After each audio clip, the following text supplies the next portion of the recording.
It's Tuesday afternoon and I am going to start my weekly reading vlog, and I hope that I have time this week to record some clips. It's probably not going to be a lot, even though I have a lot to report reading wise, I feel like, but I don't have a lot of time.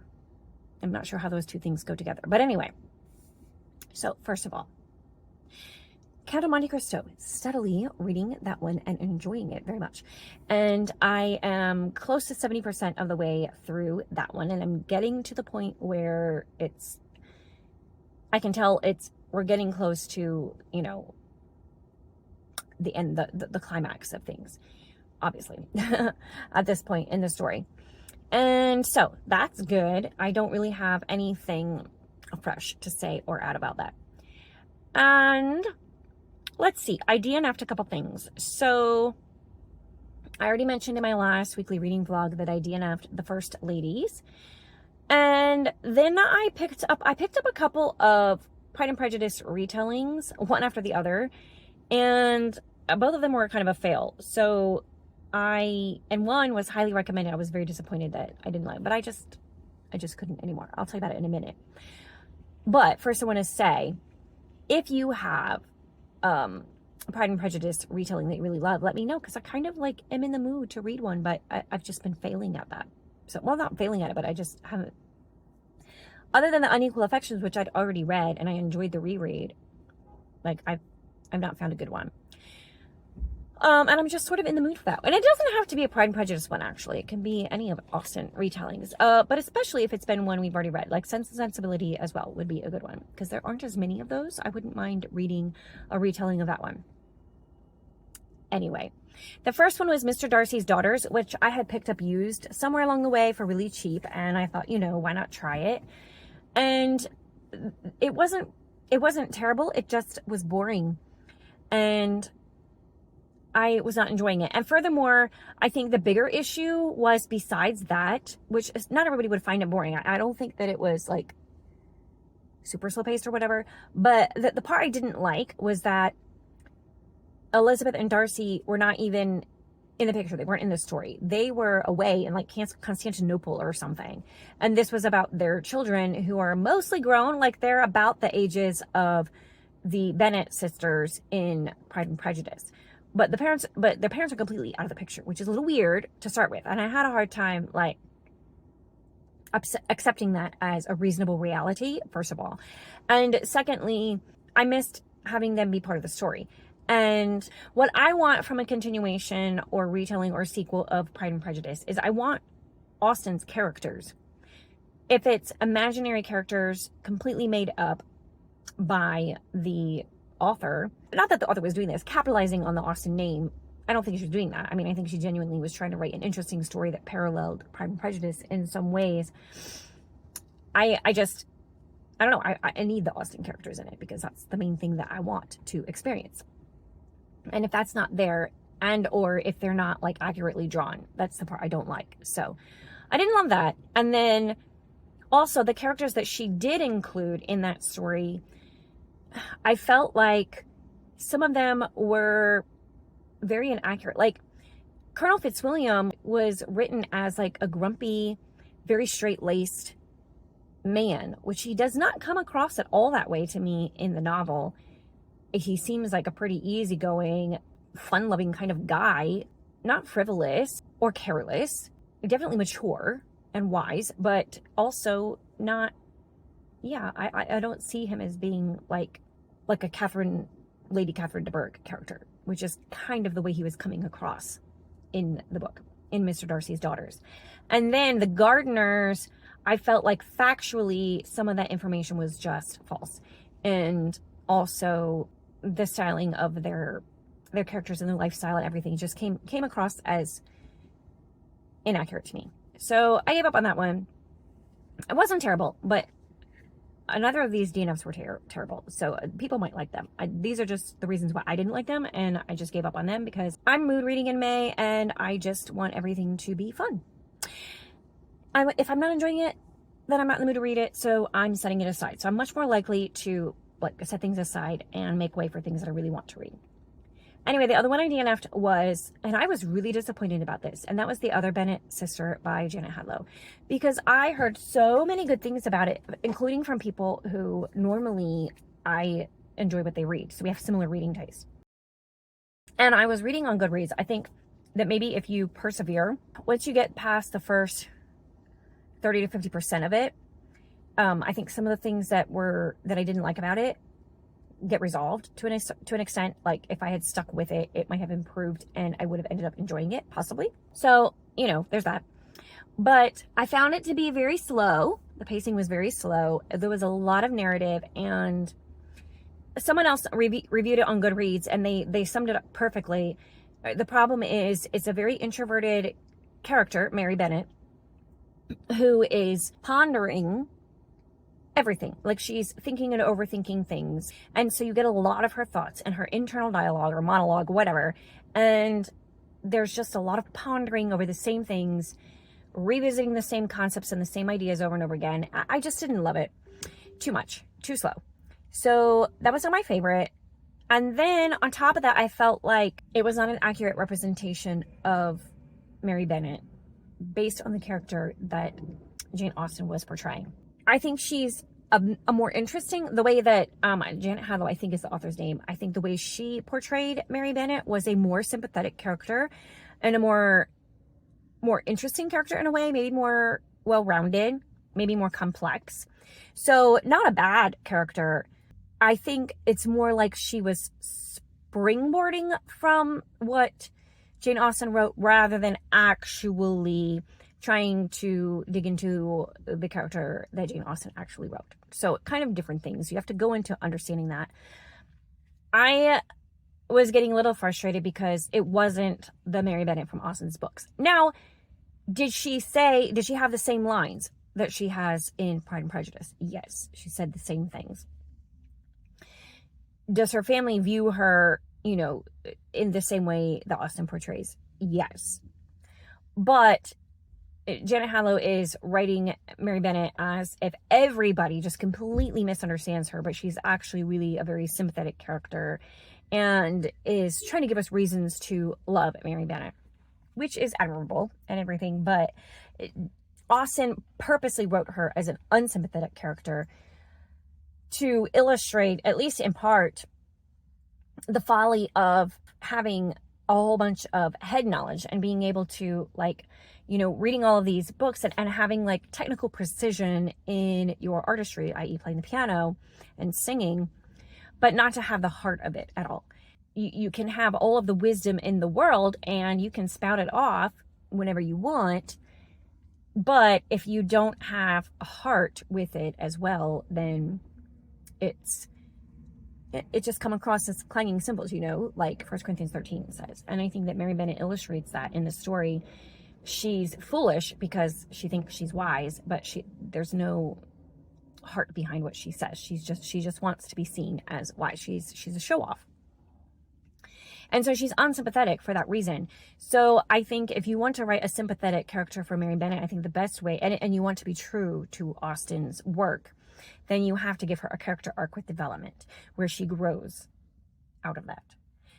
But that's definitely where she starts. That's definitely where she is. She's definitely unsympathetic, and an accurate representation of her wouldn't change that fact, personally, in my opinion. So for those reasons, I DNF'd that one. I mean, again, I think it's I can understand why people like it. I just wasn't in the mood for it, and I'm reading what I want. So it's Mood Read May, and I can DNF if I want to. So what am I reading? I'm reading Emma M. I finished Emma M. Lyon, Volume 5, and I love that one. I love Emma M. Lyon. Fantastic book. All of them so far. Book 5 was just as good as all the rest. So many laugh out loud moments in this one. This one was definitely funnier. Book 4 had a little bit more depth to it and grief. And there's depth in Volume 5 as well. And Emma is kind of coming out of, working through her grief still a little bit in that. But there are still some very funny laugh out loud moments. We're starting to get some more insight into some of the peripheral characters. Not peripheral, but they're not Emma. There's kind of side characters, but not at the same time. Kind of hard to explain. But anyways, we're getting a little more insight into them, and developing them a little more fully. So that's interesting. I have 3 more, I think, to read, because I think the 8th one is out now. I have 3 more to read to get caught up. So over the next couple of months, I want to be finishing that. So I finished the Emma Lion book 5. It was great. And then I need to wrap this up, but what else have I got going on? Oh, I'm going to pick up Faro's Daughters. And Miriam and I are buddy reading that one this month. And I have not started yet. I don't know if she has yet or not. But I'm going to pick that one up. And thinking through what I've got going on. That's all at the moment. Other than Count of Monte Cristo. So, oh, yes, I am reading Claire Tomlin's biography of Jane Austen, A Life, and actually really enjoying that one. That's shaping up to be absolutely my favorite Austen biography that I have read thus far. Really enjoying it. Love it. So, there's that. And maybe I'll have more to say another time because this has already been long enough of a clip. I am going to stop now, and I will chat with you hopefully later this week about more about those books that I am currently reading. And I'll see you next time. Bye.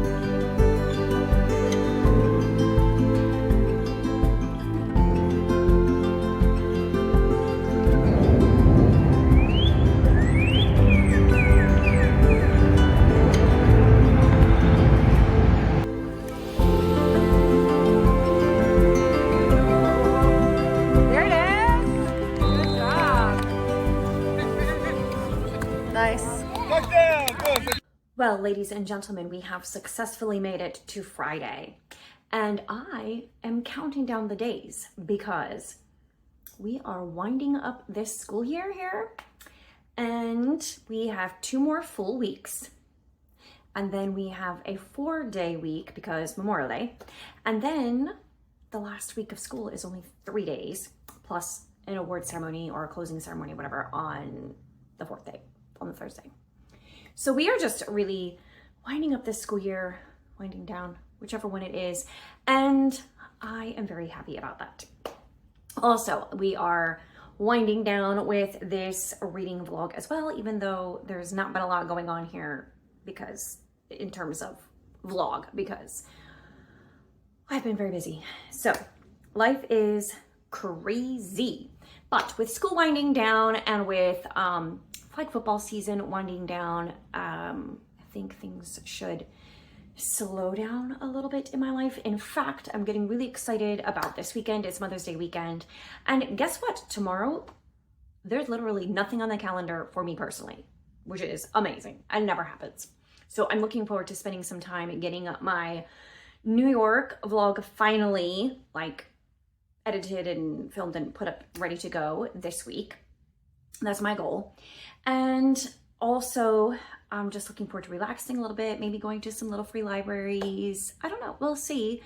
Maybe just lying around and reading. I don't know. I'm just looking forward to having a day off of everything, including social activities.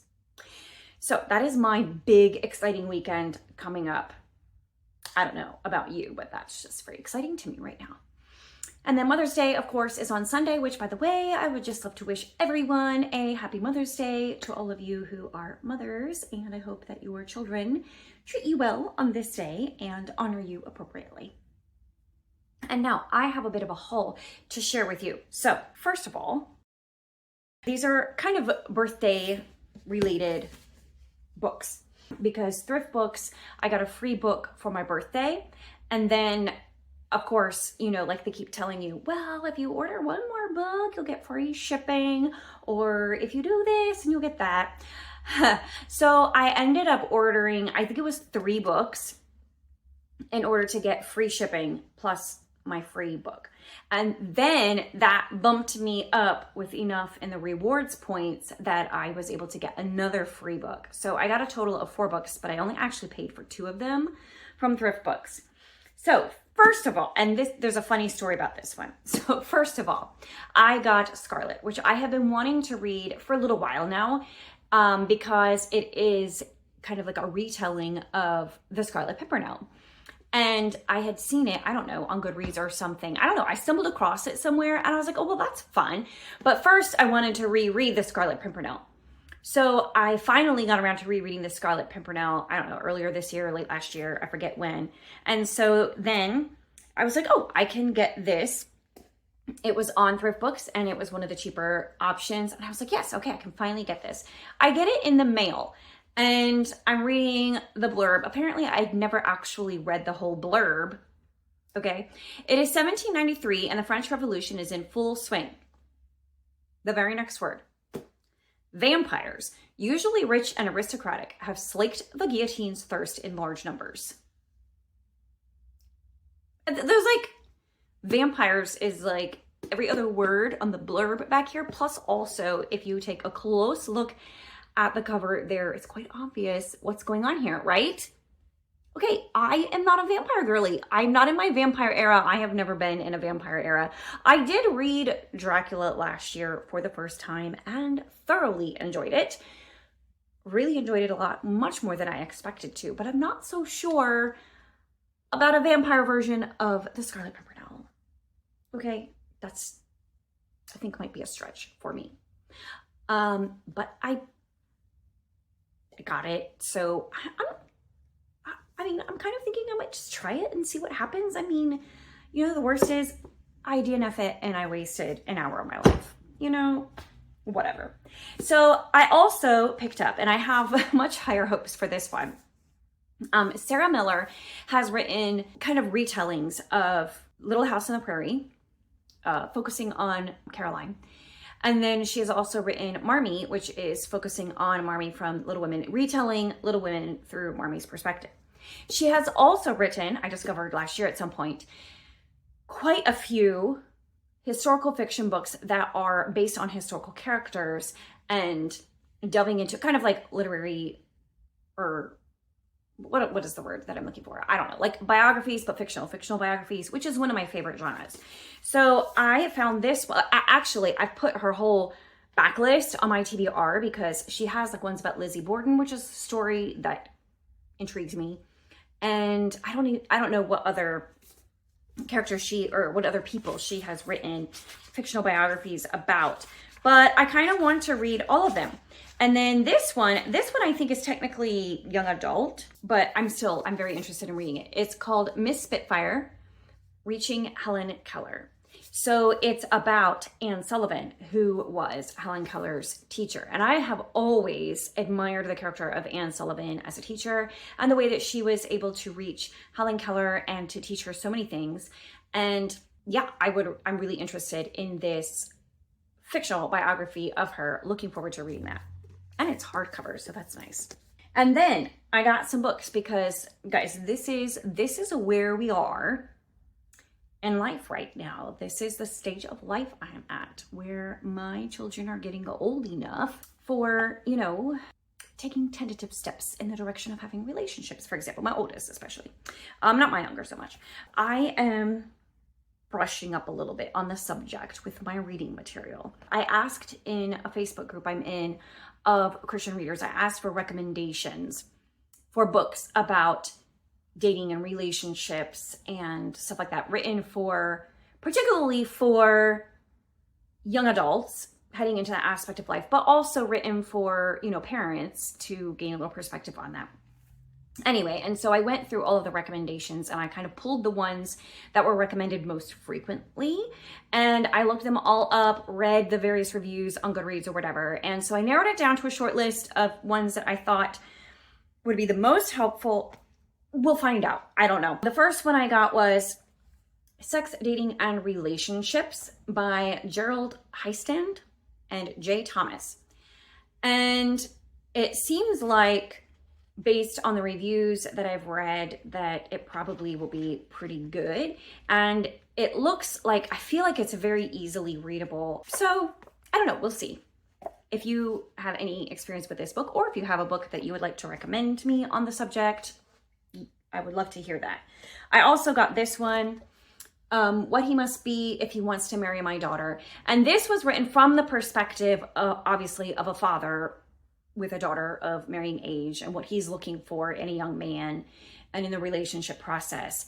But I think it's also going to be very helpful for parents who have a son to get the, to get the perspective of the parents of a daughter anyway, and how the relationship works and just the whole concept in general. But this is, all about preparing for that, which, it comes sooner than you think.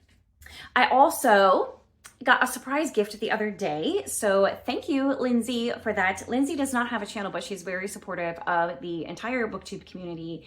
And I just love her to pieces. She's a sweetheart. And she sent me 2 books from my Amazon wish list. And the first one is Whose Waves These Are by Amanda Dykes. This is her debut novel. And, right? Yes, I'm pretty sure. And as long as I'm not confusing the titles. Yes, this is her debut novel. And this is what got me hooked on Amanda Dykes. I just loved her writing style. I loved the story. I was sold.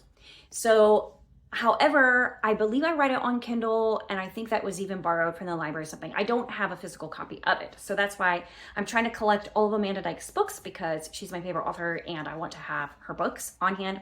So now I have a hard copy of this to reread at some point, which I may actually do this year, because I don't believe she is coming out with a book this year. So this would be a good time to reread this one. And then Lindsay also sent me a book that I am very excited about digging into and definitely getting into this year. I might save it for Jane Austen July, or I might crack it open before then. I'm very excited about this. Since it came out, I've been dying to get my hands on this book. And that is Jane Austen's Bookshelf, a rare book collector's quest to find the women writers who shaped a legend, by Rebecca Romney. And this was written by a fan of Jane Austen and who began to look into and research the women that Jane Austen read and the female authors that influenced Jane Austen's writing. And so that includes Frances Burney, Anne Radcliffe, Charlotte Lennox, Hannah More, Charlotte Smith, Elizabeth Inchbald, Hester Lynch Piazzi, and Maria Edgeworth. I have read Maria Edgeworth, Anne Radcliffe, and Frances Burney. Hannah More, I'm aware of. I don't think I've read anything by her. Charlotte Smith, Elizabeth Inchbald, she wrote or translated the play Lover's Vows, which is our read for the month of May. But Hester Lynch Piazzi, I'd never heard of her. And I don't know anything about Charlotte Lennox or Charlotte Smith. So I am looking forward to reading this and finding out about some more books to read, finding out more information about these lesser known female authors who came before Austen and influenced her as an author herself. And I am really excited to read that. So thank you, Lindsay, very much for those. Also, in my birthday haul video last week, I guess it was, I forgot to share one of my favorite gifts from one of my sisters, and that is this bag, which is Little Women. It's got Little Women design on the front, and then on the back, it has this quote. It says, "Books are always good company if you have the right sort." And that is a quote by Louisa May Alcott. But the problem is, as you can see, this bag has already been baptized by coffee, obviously completely unintentionally. But also, I'm not sure how to clean it, because I don't think I can put it in the washing machine. So if you have any suggestions, please let me know. I don't really know how to clean that, but I want to keep it for a good long while yet. Anyway, so then I went to the library today because I got a notification about a book that I was very excited to pick up. I'll tell you about that in a second. But first, while I was there, of course, I did a little browsing and I found some books to purchase. So first of all, this has been on my TBR, I think since it came out. I'm not quite sure, but for a year or two, I've had this, I think, on my TBR on Goodreads. And it's called The Other Princess, a novel of Queen Victoria's goddaughter by Denny S. Bryce. And I don't know where I heard about this or who was talking about it. I just know wherever I heard about it or came across it, it interested me enough that I put it on my Goodreads TBR. And then I found it at the library today in absolutely perfect condition. It's a beautiful copy for $1. So, I mean, $1. So I got this and I am very excited to read that one. And then I thought this was fun. I'd never heard of it, but it sounded so fun. By Faye Weldon, Letters to Alice on First Reading Jane Austen. And it's not that big of a book, but here's the blurb. Faye Weldon's Letters to Alice is a modern writer's passionate reply to her niece's complaint that Jane Austen is tedious and of little relevance to the contemporary reader. Now, contemporary, mind you, this is probably 40 years old at this point. 50 years, 1984 it was written. It's like 40 years ago, but still, I think it applies. By turns engaging and ironic, the writer urges Alice to read and discriminate between literature and just books, which I think will be a really interesting discussion and conversation, and I'm really excited to read these letters.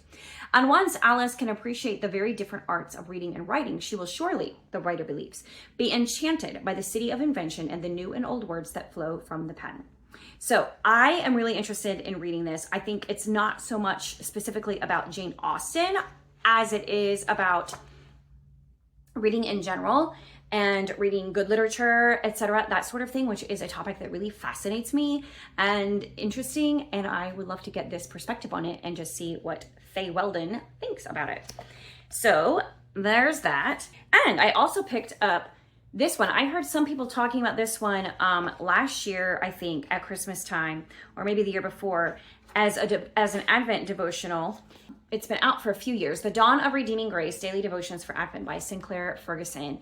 And I was a little bit disappointed in the Advent devotional that I picked up last year, but I have good hopes for this one. And also it was only $2. So I am very happy about that.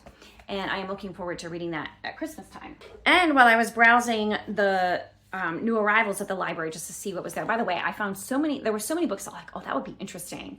That would be really interesting to read. Oh man, I would love to have that book. A lot of it that caught my eye was nonfiction, but I don't have time to read all these books. I just don't have time. So I didn't pick them all up. But this one, I picked it up and I thought it's easy to just, flip through a little bit, maybe not like a read through kind of book, but it would be fun to flip through it and also add some destinations to my travel bucket list, which my husband will be very happy to hear about that, I'm sure. Anyway, this is called Hidden Libraries. It's published by Lonely Planet, and the subtitle is The World's Most Unusual Book Depositories. I mean, how great is that? And if any of them are close enough to me, you better believe it, I am planning a little day trip this summer for sure to check out these hidden libraries. And maybe, who knows, I will come across some libraries I've already been to. Who knows? I don't even know. So I am looking forward to dipping into that one. And the book that brought me to the library today in the first place. I have been on a list to get this book since it came out towards the end of last year. I believe it came out like November or something, 2024. And the first time, there was 30 some people on the list of holds ahead of me. And I'm thinking what happens is after a certain amount of time, they just, you just get bumped off the list. I don't know. But then I realized that I wasn't on the holds list anymore in January or February or something. So I put in for a hold again. And that time, there weren't that many people ahead of me. So I don't know what happened, but once again, that just disappeared and I never got the book. So finally, earlier this week, at 2 different libraries, I put my name in again and I was like, surely I will get this book. And it actually came sooner than I expected because they had to get it from a different library. So I am super happy about that. What is the book? The Muse of Maiden Lane by Mimi Matthews. Someone in my Discord server the other day, was it Michelle? Or someone in my Discord server the other day was saying that they really enjoyed Mimi Matthews, everything that she wrote, and they were highly recommending her to me. I was like, yes, I love her, but I have not read the latest book by her. So, and then now she has another new one in a different series as well that I think it's just been published or is about to be published. Anyway, The Muse of Maiden Lane is I believe it's the last installment in the Bells of London series, and I have enjoyed the other books in this series, especially the third book was my favorite because I really loved those characters. And Mimi Matthews is not a perfect author for me. There are some aspects of her writing that frustrate me a little bit, to be perfectly honest. But overall, I love her characters. I love the stories, and I just love the way she writes. It's just fantastic writing. And so I am really looking forward to reading The Muse of Maiden Lane. So Miriam was just talking about this book. She just read it recently and was talking about it in her recent wrap-up video, and it got me even more excited to read it. So yay, lots of happiness going on. Now, what have I actually read this week since my last update? I haven't gotten as far as I want to in my Jane Austen biography because on Wednesday I read some of it, but then I left it at church where I was. And so I haven't been back. So yeah. Now, thankfully my husband works there and he's going to be there this afternoon. So I asked him to go look for it there. I think I know where it is in the building, so I can keep up with that. But I'm really enjoying that biography overall. I am continuing to plug away at the Count of Monte Cristo. I'm continuing to enjoy that. I don't have much to say about it. What else am I doing? Oh yeah, I'm going crazy, guys. I'm going crazy. Okay, so here's the thing with Mood Read May for me. Like what I'm finding out this month, this particular time, is that when I am just reading strictly by my mood, there's a little bit of this year, a little bit of what is happening is, ooh, shiny new book I want to read in. Ooh, look at that book over there. I want to read that one too. And oh my goodness, I want to read that one too. But the reality is, if I start all of these books, when am I going to finish them? I don't know. So that is also why I am just like also DNFing, because if I'm not enjoying it, there are too many other books that I want to read. So I am reading The Keeper of Lost Things, and I am enjoying this one. There are 3 different perspectives that you're getting in 3 different chapters, on top of which one of the characters writes these short stories, which are about totally different, unrelated people. It's like a kind of a story within a story in a way. And so far though, it's not been confusing. And I know that Ruth Hogan, the author, is going to be weaving these stories together. And I'm seeing some of those threads starting to come together already, even though I'm only on like chapter 10 or 11 or something. So I am enjoying it, however, and I'm loving the whole concept because, have you ever come across something that was obviously mislaid by someone, like on a sidewalk or, in the street, like a sock, for example, or a shoe or something like that, something that was just randomly lost. And have you ever wondered about the story of how it ended up being there? I know I have. And so that's kind of like the premise of this book. Now there's more to it than that. It's not just that. It goes a little deeper, but there is a gentleman who begins collecting things that have been left behind. And for some of them, he writes stories. That's what the short stories are. Stories about how that item came to be lost. And the first one that I read was actually quite funny. And then the other one was more, not funny. I don't know. The word is not coming to mind. But anyways, I am enjoying reading that. I feel like there was another one that I had started, but I don't think so. I guess that's it. So I am probably going to indulge in reading this one this weekend, The Muse of Maiden Lane, but also the next priority book for me, the next priority read, at the very least, after I finish The Keepers of Lost Things, which technically is filling my April prompt for the Read Your Shelf Challenge to have flowers on the cover, or just to have flowers somehow. I want to read Anne of Ingleside, which is going to be for my reading challenge, to reread a favorite. So that is going to be, my next priority.